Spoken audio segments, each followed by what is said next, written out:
There's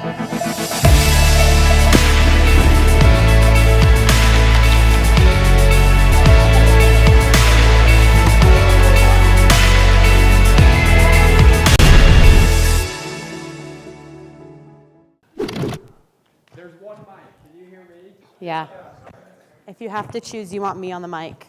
Okay. Let's get something out of the way. I know you all are going to ask, why Piper and Scoot? We really like the name Piper, and we really like the name Scooter. So we have a Piper, but by the time our second came around, we don't like the name Scooter. Sorry if there's a Scooter here. We don't like the name Scooter anymore. So we have a Piper and a Lenny and a business called Piper and Scoot. So let's just get that out of there. I'm going to let my friends come down because they're in the back and they have babies. So are you guys going to stay up there or are you going to come down? Your choice. Don't care. I'll stare at you either way. Yeah. I went to school with Seth, and he texted me and he said, hey. This is middle school, high school. Yeah, I went to middle school, high school with Seth. And he texted me and said, hey, would you mind coming speaking? And I was like, yeah, sure. And then once I pried a little bit more, like even like 2 nights ago, I was like, how big is this class? Thinking you'd say like 20 people, and he just ignored me. And I was like, okay, whatever. And then it wasn't until I asked Nate, I was like, okay, like, I don't know what to expect tomorrow. And he was like, what room is it in? Pulls up the room, pulls up the fact that there's an auditorium, and I was like, I should probably start working on my PowerPoint. And so I got really stressed out walking in here. I will pray for all of you because literally I walked in here and I was like, I feel like I have an assignment due. I need to get out of here. I'm stressing, I'm sweating. So I will introduce myself and then I'll let Nate introduce himself. My name's Kylee. I am 26 years old. I did not graduate from BYU, as Seth read in our bio. I am 2 credits short of a degree, but I kind of like it that way. It's kind of like, I stick it to the man. It's not like I didn't finish. I literally got to the point, this is how done with school I was. I'll shortly tell you this. I took all my credits, and I took independent study after I had my second and before I had my third, and I worked so hard, took the class, and I literally got to the end, and it was like, you have to write an essay, and I was like, no, I'm out. I'm not finishing this thing. I am not doing an essay. And he was like, are you kidding me? It's one essay. And I was like, I can't do it. I can't do it. I'm out of the game. I can't do it. So good job on knowing how to do essays still. But that's me. I'll let Nate, and I'll kind of just explain a little bit more about myself as it goes, because I started Piper and Scoot pretty young, and so it's been part of my growing up process, and I'll kind of talk about that during the history, I guess. Yeah. I'm Nate Middleton. We got married 6 years ago on Saturday. Woo! And, Thank you. Yeah, I was actually in your seats, 4 years ago, 4.5. The day I was supposed to walk was the day that Piper was born. So never actually walked, but I did graduate. And yeah, Piper and Scoot has been an adventure, that's for sure, especially overlapping with the end of our school careers. And honestly, that was the best thing that could have happened for me that last semester. I mean, we'll get into it more, but that last semester, like, stuff got real. Yeah, for real. I could actually start applying what I was learning. And like, I would sit in these, I would probably be like up in that row or up in that row on my laptop, not listening. But I would sit in here and be like, wow, everything up there, like, that's super motivating, that's really inspiring, and I'm here today as like the most underwhelming person that will ever take this stand. So hopefully we can share something to encourage you guys and realize that if we can do it, literally anyone can. That's so cliche, but really anyone can do it. It was all an accident. Okay, so these are our kids. This is Piper, this is Lenny, and this is Ronnie. Like Seth said, we had a baby 7 weeks ago, and so we are very exhausted, and work is getting extremely intense, and we're gonna try and make it sound like it's really fun right now, because it's sometimes not. So our story for Piper and Scoot, it started when we got married. I had a little bit of a shopping problem, addiction, before we got married, and I loved to shop and buy clothes. And when we got married, we moved into a 400 square foot apartment, and the closet couldn't be more than like the openings to these things, like wide. The closet was that big. And so I pulled my trunks in, and Nate pulled his bag in, and I was like, this is not good. I will do this. So I took over the closet, and I gave him the cleaning closet, and I put a rod in there. I was like, I put a rod in there for you. And he was like, thanks for nothing. This is getting off to a great start. So I decided I just had to get rid of my clothes, and it was during a time where everyone was doing like a shop my closet on Instagram, and it was kind of like a trending thing, and I needed to get on board with that because I had so much to purge. But Let me jump in. When she says she had a problem, she had clothing that had tags on it. Yeah. Like hundreds of them. It's like, have you never worn this? And she's like, no, not yet. I just, and I took good care of my clothes, probably because I wore them very infrequently. But I had a lot of them, and I knew what they were worth still. I kind of had a handle on that. But we got married. I looked on Instagram, and I was like, hey, I've got to start selling my clothes. But like fate struck, and instead of me putting it like my Instagram handle as Shop Kylie's Closet, I decided, I'm going to name this something else, so I get my name off of it, so that people don't like come like after me in case like something goes terribly wrong with the sweater I'm giving them. And so I decided to name it Piper and Scoot. Such a fluke, just did it, and I started selling my used clothes. And it picked up momentum faster than I had ever anticipated.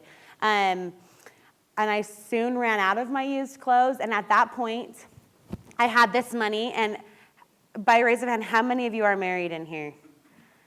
Okay, yeah. So like when you're first married and you have like $400 to your name, I literally walked like I had like a low-key bomb in my hand. I was like, here, this is ours now.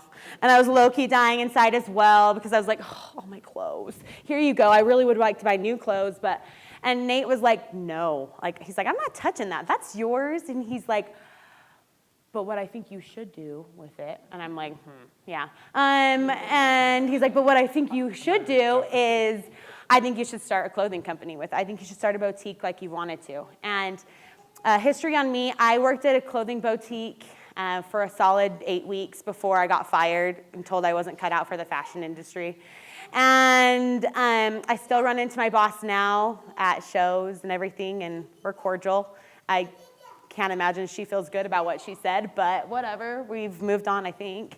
But so she said, I think you should do this. So I started buying clothes, and I started buying new clothes, and I sold it through the same channel that I was selling my used clothes. And one thing. When you buy, so in the wholesale industry, you usually can't buy one item. You have to buy at least a pack of 2 smalls, 2 mediums, 2 larges.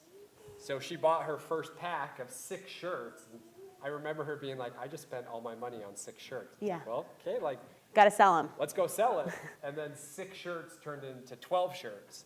12 turned into 24. 24 turned into 48. And pretty soon we had a tiger by the tail.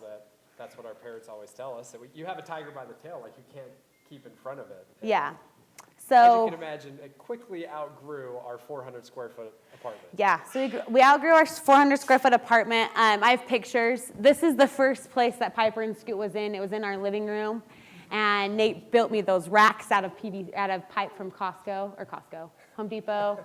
The guys were like just feeling super sorry for us, and so we did that, and that stayed there for a little while, maybe 6 or so months before.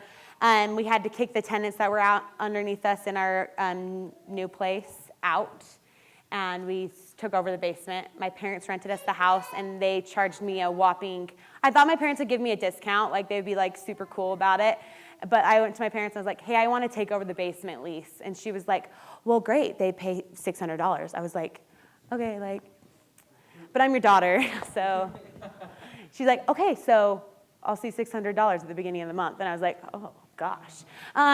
So we ended up taking over the lease for the basement, and we are kind of like goldfish. We just fit to the size of our tank. I started buying more, surprise, surprise, and it started to escalate. So what was helpful, though, was because I'm a size medium. When I sold it, I was a size medium. I was only selling to people that were size mediums. But when we were able to introduce new sizes, I finally had the opportunity to go after a bigger audience. So I could go after those size smalls and go after those size larges, and that helped my Instagram just start growing like crazy. Back when Instagram, the algorithm was nice. Now the Instagram algorithm is mean. So that's kind of how it started to escalate. We moved into the basement. We had... At this point, though, still at this point, we were not doing this full time. Yeah, I was still here. I was still sitting in classes. I was pregnant, went through my classes pregnant, brought my kids to class, so I know how that feels. Nate would stand outside bouncing a newborn baby, and I'd run out of class and nurse him, or nurse her, and then run back into class. And all the meanwhile, we were sitting on our laptops, fielding customer service emails and launching new arrivals. So like, I want this to like sink in with you. We started Piper & Scoot when I was 21 years old. I think that's probably a place that everyone's been, 21, maybe some of you are younger. But like, it was happening right now. So I think that was like the biggest thing that just, it kind of blew my mind when I looked back at it. It was like, we sat in classes and we started thinking like, oh, how do we want to go? Like, what is our future going to look like? What can we do? We like to be our own bosses. And instead of like sitting there and waiting for something to happen, we just started doing things. And we had things that flopped, and boy, did I have things that flopped with Piper & Scoot for sure. But for the most part, we were able to like offset those flops with really great successes that were able to help us to step to the next success. And so on. And so we went from basement, and we were standing outside or looking out of our window. I was like pretty sure if there's going to be a disease for having too much cardboard in your lungs, I have it. So does Nate. So does all my kids. We literally had stacks up on the ceilings, on the sides of us. I had shoe boxes in my kitchen, and we knew we had to get out of there, but we did not know where to go. And so we were standing there, I'm doing the dishes at my kitchen sink, and I look across the street, and there's a building for sale, and it was awful looking. Yeah, I do have a picture. I'll go past it. It was pretty terrible looking. She's a beauty. She's cute. That's on 123rd and Draper. So this was a mattress store with some sort of taekwondo situation on that side. Or there was a tanning salon at one time. And so we were, and it said for lease on it, and we were like, all right, we'll try it out. So we call the guy, and there's one thing that I can teach you is that just ask. We called him, we were like, hey, we're interested in leasing your building. And he was like, okay, gives us the number, and I'm like, if you think I scoffed at my mother's $600, then no way. And I was like, no, we're not paying that. And so then Nate was like, well, would you just sell us the building? Mind you, we are putting every ounce of cash we have back into the company, and I'm looking at him like, you want to buy that piece of crap? And he's like, yeah, let's just see what the numbers are. Let's just work it out. And I was like, okay, we'll see what they come back. And they came back, and they're like, yeah, we'll sell it to you. Little did we know that they were like probably so grateful to get that thing off of their hands. They're like, yeah, here you go. So we bought it. And as part of the zoning in Draper, you have to have a retail store. It's zoned retail. And so we did something naughty, and we put our warehouse in the back area, or our pickup location in the back area, but we were forced to have a retail up front. And I wasn't totally stoked on the idea of retail. For me, online is always more exciting for any type of business, because when you're at retail, your reach is as far, like maybe 20-mile radius, right? Like I can't be like, hey, you're in Georgia, like come and shop Piper & Scoot. If I just have a retail store. So I was all for online, and I was so hesitant for the retail store. And I can actually use my laser pointer to point to my retail manager over there. She was working, this is Brittany, she was working for me and had a lot of background in sales. And so she stepped up and was like, I'll stop shipping and I'll work on the retail for you. And I was like, are you sure? She's like, yeah. So she took over the retail for us, and we just kept focusing on online while we had a retail store out front. Soon enough, that is what it ended at. That's the day we moved. That was the back area. I had my sister-in-law worked for us. Doesn't that look like a joy to work in? That's just miserable. That is the definition of misery. She was my sister-in-law. We had hired her on at the time. And I should side note, I put this on my Instagram just a couple days ago and asked, like, what would you be interested in knowing? And a lot of people wanted to know, at what point did you hire your first employee? I hired my sister first, and she came in after school and she shipped for me. She shipped maybe 2 hours a week, and that was my first employee. And then my second employee that I hired was my sister-in-law. Kept it close, you know. And I said, like, I want to hire you on. And she said, I'll come over as long as you match my salary right now. And I was like, at this point, we were not paying ourselves. We were not paying ourselves. And I was like, you want me to match your, what's a salary? And so she said, match my salary and I'll come over. And so we looked at each other and we said, we feel right about this, as crazy as it is. And so we hired her on. And we still were not paying ourselves anything. Nate was still working full-time and going to school full-time. I was still working full-time as a nanny and doing Piper and Scoot, which was a hobby at that point for me. And then we ended up, as far as employees go, Nate ended up quitting his job.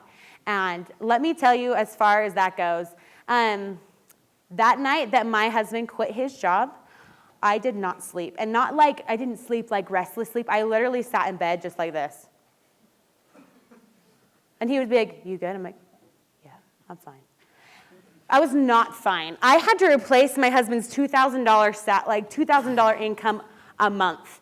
And that was a ton for me. Like, I was like, I have to do this. And I'm sitting there praying. I'm like, oh my gosh, Heavenly Father, if I'm to stay married, please let there be $2,000 in the account at the end of the month. Thank you. And that's honestly how I felt. I have never been so nervous in my entire life. But that was the best decision that I ever made. And you might be wondering why we're talking as a team, like speaking as a team.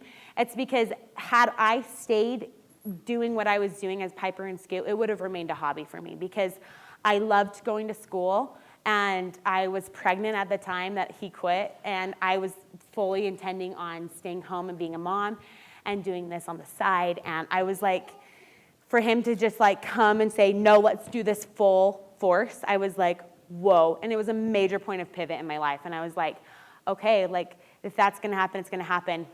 And from the time that Nate started in the company, it exploded because he just has a different type of mindset for that. And I'm more of the creative brain, and I can go and I can pick out clothes and put it all together and do all of that stuff, and I like the marketing aspect of that.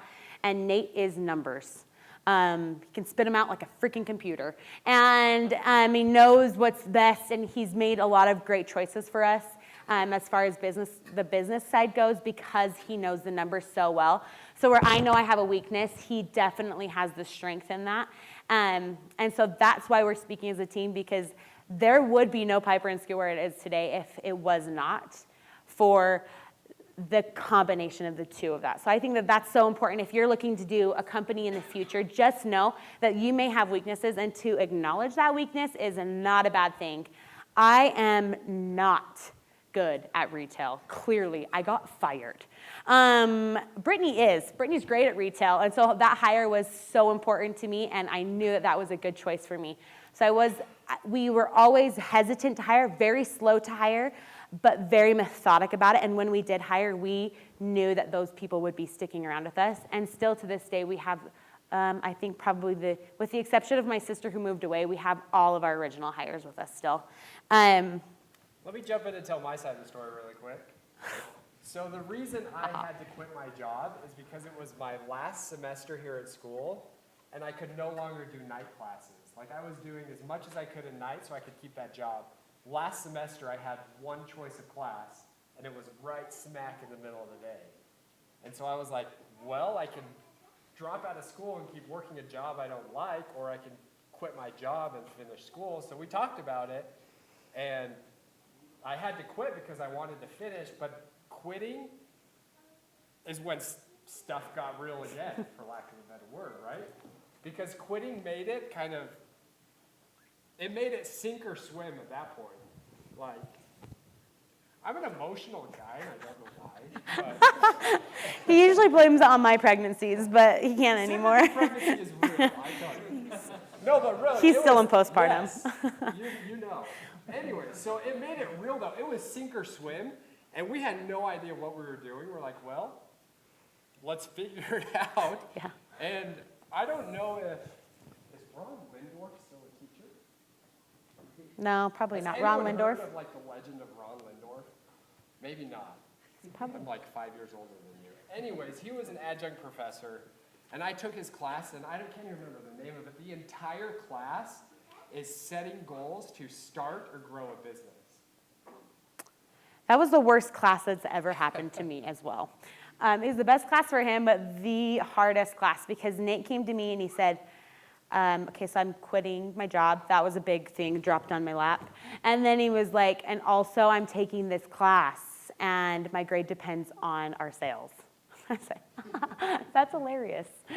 That's so cool with BYU to do that to us. That's super cool. And he was like, no, and they have to be pretty aggressive goals. And so he said, let's come up with our goals. And we had to pitch our goals to Ron Lindorf. Mind you, Ron Lindorf is sitting on the desk, on the table, legs crossed, no socks on, wearing a suit, and he's just staring at us. And he's like, that's a dumb goal. It's a dumb goal. I'm like, that's a dumb goal? Whatever, like, I kind of just have to throw my hands up, and Nate was like, he's an aggressive dude, like, we have to come up with a better one. And so he gave us goals to hit every quarter. Actually, it was every month because it was just through a semester, so he gave us goals. And we have never worked as hard in our entire life. Like, we owe so much to Ron Lindorf. And we even, I think, ran into him a couple of months, like, after that, and he was like, I'm still so excited for you guys.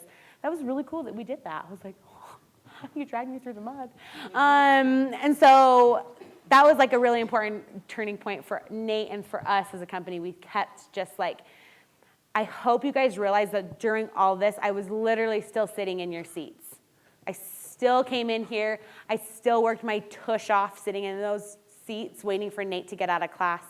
And then we'd rush home and we'd start shipping at that night. And so we went from here to a 6,000-foot warehouse. 13,000. Oh, there's 13,000 feet in there. A warehouse in Bluffdale, and that's where we ship from. This is the same situation, though. When we outgrew the retail store, we bought the retail store before we ever bought a house because we were so dedicated to the business. We outgrew that, and we walked through this, and they were leasing it, and it was the same thing. It's like, would you sell it? Like, well, yeah, we'll sell it for this price. And at that point, we had already run the numbers, like, okay, done, we'll do it, like, for sure. So we have 13,000 square feet. We have a tenant that has 6,000 square feet and pays half the mortgage, so it works out. Something we've always stuck to, I don't know if you want to share this, something we've always stuck to is, I don't know if anyone's read the book, Let My People Go Surfing. It's by the founder of Patagonia. Someone nodded, maybe, I don't know. It's super fascinating. But anyways, in there he says that you have to treat your business like it'll be around forever. If you treat it like it'll just be there for a few years, you're going to make decisions that you never should have made. And his theory is that you should always grow strong and not grow fat. And so we took that and we're like, well, we can pay a lease. Like, we called on a lease down the road from this retail store, and it was $7,800 for 3,000 square feet. But we bought a junk building and fixed it up, and our mortgage was $1,600. And like this same space out in the warehouse, we looked at leases for the same space. It was about $13,000. And now our mortgage on that, like what we pay of it, is about $6,000. Because we want to stick true to growing strong and not just growing fat and paying inflated numbers that really are going to bite us in the butt a couple years down the road. So after we moved, so now we're currently in this warehouse right here. Along the lines of financing, literally every question that came in when I put it on my Instagram was money. I mean, I know it's a fleeting thing, especially when you're in school and you're trying to figure out a startup. We bootstrapped everything, right? Like, we are debt-free as far as it comes to like inventory, credit cards. I pay off my credit card every single month. The only debt we have is in real estate. And that's important to us. I know that's not the case for every single company, but let me tell you how much better I sleep at night knowing that I can do that and I can accomplish that by the end of the month. Like, come the beginning of the month, I'm very stressed out, but come the end of the month when I can finally pay off my cards and continue to like make a profit after that, that's super important to us. But we had to get clever there for a long time. My credit got destroyed. Yeah, we opened like Absolutely 7 cards in destroyed. Nate's name, none in mine. We just did like anything that we could to get some funding that was not an investor because we didn't care for an It's investor. just what we had to do. Like, we were going to make it work no matter what. It was more important for the business to succeed than my credit score. Right. Which, like, that kind of sounds terrible. I'm happy to report that I got my credit pulled this summer and it's above 750. Yes, so for the first time in his I life. feel good again. But So- I remember when we got the cards and we were maxing them out, like maxed out. We were paying them off every month. We never carried a balance. But we pulled my credit for something, and I think it was like sub 500. And I was like, no, that's not my name. It's like, that's a different Nate. But like, no, it pulled up all the credit cards because they were personal credit cards because we had no idea, or we weren't to the point that you could have a business credit card. And now we have a business credit card that doesn't pull on our personal credit, and it doesn't have a limit. So like, we had to get to that point, but yeah, It was as I was sitting in my last semester, I had a credit score of like 400 something, and it was sink or swim. There was no other option. Things were getting bad. But I just wanted to point out, like, we got crafty though. We built a bike. We knew we needed money, and we needed money for a down payment, and we needed money for our employees. We just had to make it work. And so we took to the fairs. We went to Draper Days. I have a booth right here, and my sweet husband, we built a reverse steering bike, and he hustled people for a full 2 weeks. Well, not a week here, a weekend here, and then the state fair. And it was a bike where if you turned right, if you turned the handlebars right, the wheel went left, and the reverse, right? And so it's a trick bike, and we'd stand there and we'd say, just bike this 10 feet. And if you bike the 10 feet, you get $100. And people $5 for one try, $10 for 3 tries. And people would be like, I know how to ride a bike. And they would shell out this money. And they would try, and they would try, and they would try, and they would get to $85. It was entertainment for everyone. It was. They get to $85, and they'd be like, if I win the next time, I'm still like right side up, I'm not upside down. Here's another $5. And we did that, and we took all that money and we just literally just reinvested it into our company because we needed the money, and we did not, that was the way we were gonna get it. We were gonna be carnies. So I have since retired from the bike life. I can walk into Costco and the lady that checks your card always goes, "You're the bike guy." And he like puts his face down. He's like, I don't know what you're talking about. Like we were at a maternity. Now we're getting off subject. We were at a birthing class just for our last one, and this girl that's sitting across the way from us during the break, she walks over and she goes, "I'm sorry, I just have to ask. You look so familiar." I'm like, "Oh great, here it goes." Yes, she does Piper and Scoot, and she goes, "Are you the bike guy?" Nate's like, we can't come back. Do you think you've learned enough? Do you know how to give birth to a baby? I'm like, oh. But to go with this picture, this is one of the moments that changed my perspective on Piper and Scoot. Like, yes, we were doing it full time, and I had to hustle over it. I was exhausted. I was so tired from just being a straight carny over here. And at the end of the weekend, this is great money, and now you're going to want to try to do it. At the end of the weekend, I remember having $3,700 from 2 nights of work. And I took it to Kylee, just like the beginning. I was like, "Hey, this is our money now." Like, and she's like, "Oh, that's great." I was like, how are things over there? And she's like, "Yeah, I think we did like 15,000." I was like, "What? Like, why am I spending so much time over here when I need to focus more over here?" And that's when my first retirement came. Yeah.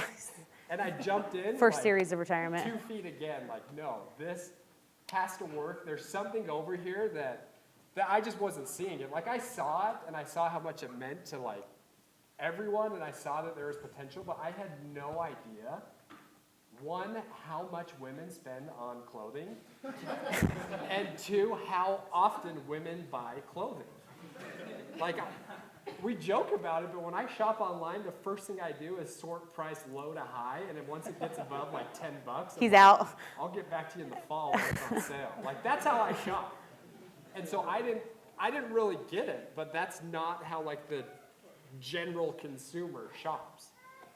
Yeah, well. Okay, so to fast forward to just this last year, we've remodeled our retail store, we've moved our warehouse out, and so we've taken over the entire warehouse and that's our entire store. We have 8 dressing rooms, most of which are usually always filled. It's crazy to me. I hated on retail. I was like, I would be so stupid to open a retail store. But man, people enjoy it. There are 2 types of consumer. There's one that likes the online, and there's one that tries on every single thing. And they're a little bit more work up front, but man, they are not like, then I don't have to deal with returns as much and all that kind of stuff. So retail does have merit, even though I did not feel that way for a really long time. So as we've gotten larger, as our sales have grown, we've had the opportunity to actually take control of our design process a little bit more. When we first started, I was at the mercy of any designer. So I would go shop these designers, and if it was too short, it was too short. If it, was a tank top, it was a tank top, and I couldn't sell it. And I kind of just had to deal with it that way.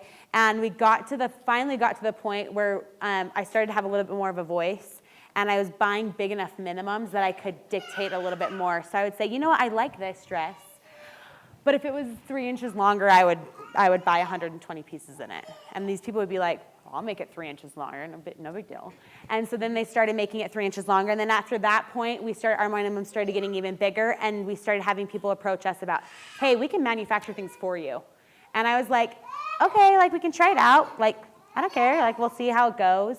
And so that's when we started into our design process. What you see up here, all of this right here, let's see if my little fingers, that's all fabric. And we have a designer that comes in. She sits down with the manufacturer, and then I have an assistant that sits with me, and we go through this design process, and we grab fabrics, and we put them on silhouettes, and they draw them up, and we, tweak this, tweak that, and continue on. And that is not something that I was ever educated on. That is just something that has come from being in the field. My degree would have been in family life. Because I was trying to get out of here as fast as possible, especially once Piper & Scoot started picking up. I was like, come on, how can I get out of here? And I will tell you that the thing that I learned about BYU and about school in general is that walking away with that paper was not in the cards for me. Like, that's okay. But what I did walk away with was knowing that there were probably 5 classes that really meant a lot to me at BYU and changed the course of my life. I'll tell you them really quickly. The first one was my Italian 101 class that I took at 7 o'clock my freshman year and failed. I learned that pretty fast. I was not cut out for the school life. And I was like, that's probably not the direction that I'm going to go. I'm not really the scholastic academic type. The second one that I did was I took a textiles class from Donna Bont in the School of Family Life. And it was the class that I continue to use every single day in my life. And then, Ron Lindorf's class, I was not in it, but I was just enthralled. I would go and sit in Nate's classes. If ever my class got canceled at the same time, I'd go sit in his class and just listen to him talk about business and entrepreneurship. And he had a really interesting perspective on business and the gospel, one that I really just listened to and internalized because it meant so much to me. And then, there are a few other classes that I enjoyed and I really do still use.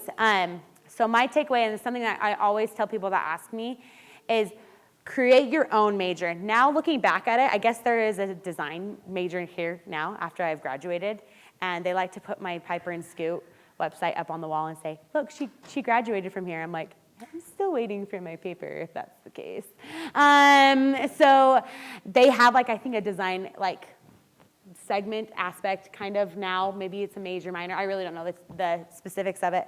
But I think that you can totally cater your education to yourself. and regardless of what it takes to get your credits. Like, that to me is the way that I school, and that I walked away feeling whole from going to college, was knowing that I took some really important classes to me and that actually did never go towards my actual degree. So as part of the design process, now we have exclusives. So in the boutique world, it's pretty dog eat dog. Everyone can get the hold of the same stuff. We're all putting it online at the same time, hoping that we're all price matching, pretty similarly. But with our exclusives, it really gave us a chance to set ourselves apart and to really start differentiating what we sold versus any of my competitors. And we could do that because of our minimum. So it took us a long time. And we were able not only to do exclusive designs, but I could do fit and function. So when I first started, I had a brand new baby and I wanted to nurse. And I realized that there was a place for nursing-friendly dresses. And so I started labeling things as nursing-friendly before anyone else had done it. And that right there gained me a following because it was a niche that no one had gone after. And no one really realized that we could use a hashtag, that was in the early stages of a hashtag, to be a nursing-friendly item. And so that combined with our extended sizing, so I could go after people that were pregnant, maternity, that really helped me be able to just offer a wider variety to people. That allowed me also to do my try-ons. I try things on for my job. I stand in front of a mirror with a camera and I phone and I literally film everything. I tell them how it fits through my shoulders. I tell them if it's lined. Tell them if the buttons are functioning. And we started doing that, and it was amazing the difference that we saw. And it's also amazing the how quickly people were suddenly doing try-ons as well. So if there's one thing I've learned in the boutique industry is that it is very cutthroat, and you have to be on the forefront of the innovation, even though you can't really innovate like what it is. I can't innovate a dress, right? Every silhouette's been done, but I can innovate the way that I'm marketing myself, and I can be on the forefront of that and watch everyone copy after that, even though it's super frustrating. It is what it is, and I hope that mindset will continue for us, that we can continue to be on the forefront of those things, including extended sizing. I have great relationships with my manufacturers now that I wouldn't have had at the beginning of my career. So as far as tech goes, Instagram's our big channel that we sell through, even though the algorithm absolutely blows right now. I don't complain about it on my Instagram, but I'll complain about it to you guys because you're willing victims. Instagram's where we put all of our stuff. It's where we drive the most traffic because that's where I started and that's where I have focused all of my energy towards. I try and keep it very personal on Instagram. I try and make it so people realize they're buying from a person and not just a company. Otherwise, they could just go to like a Nordstrom and do the same thing. So that's important to me, that people know that there's a face behind it. It keeps it a small business, and it is a small business, but there's a lot that goes into it. And that's my main focus. Nate's main focus at this point, he does what we call all the grunt work. He talks to people I don't want to talk to. He's going through a sales tax audit right now. He probably really hates his life when it comes to all of that kind of stuff because it's a lot of the back-end stuff that you have to have in order for a company to succeed. And then, we got like 5 minutes. Oh, great. So that's kind of Piper and Scoot in a nutshell. I'm going to let Nate talk as well because I told him I'd give him some time. But that's what we do. I will answer one question that I get all the time before we end, and that is, how do you like working with your spouse? And I asked Nate that last night. I was like, well, how are you going to answer that? Just like give me a heads up. He's like, he pulled like one of those like really, I don't even know the words. He goes, how do I like working with my spouse? And he gets really quiet, kind of like Michael Scott. And he's like, if you're asking me if I would do it again, no. I was like, okay, all right, what's wrong with me? And he's like, no. I would do another thing. Now that we've done it, I would continue to do it. But if someone asks me in that class if they'd start a company with their spouse, I would say no. I was like, all right, that's fair enough. It's tough. Like, we'll be honest, it is very tough. We have learned, like, you know how different love languages?